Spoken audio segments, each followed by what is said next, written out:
Steven and I, we actually talked about it. You guys left the party at Hoffman's house, and Steve and I were talking late night, and we were talking about this notion of like how ETH seems like the leader now. All it takes is like one sort of like game-changing app on a different L1 to really like shake up the stars of the future. He was saying, imagine if Star Atlas is actually the game that we've all been thinking about. Actual fun game that has the DeFi features like Axie Infinity, but is actually a cool game. Maybe that is what scales adoption to Solana in a way that like changes the future for that protocol forever. And I think that opportunity or possibility is real. We're kind of having all these L1 chains compete against each other for the same shit. DeFi, all these things look the exact same. Imagine one that looks different for once for a consumer's perspective, and then like they just take the lead. It could easily happen, I think. Yeah, I think we've lost concept of the fact that like users want to use things, and like in the real world,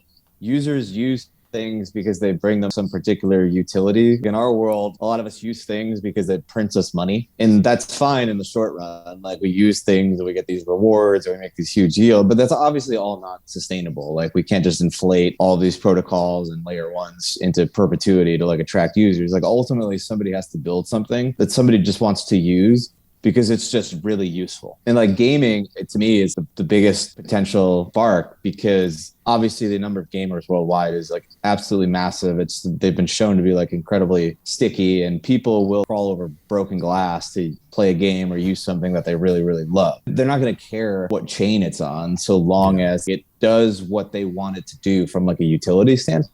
Yeah, I do think we lose sight of that a little bit. Gamers play without any blockchain support today, no settlement on a blockchain right now, and they're very happy. So like the fact that it settles on Solana instead of ETH is not a fucking downside for gamers, like, or AVAX or what have you. They actually don't give a shit. Yeah, I mean, if like kids today could be playing Fortnite and like generating economic value and like making money while doing it, it would obviously be like insane.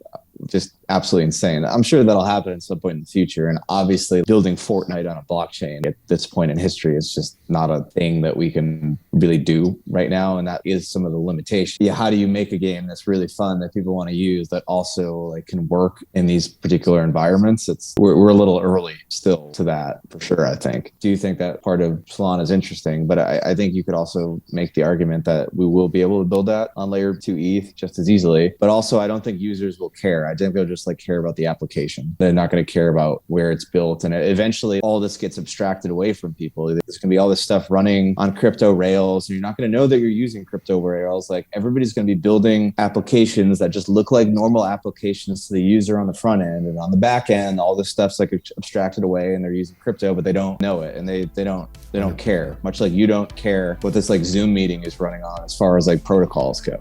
No idea. Can't even name one probably because it doesn't matter to us.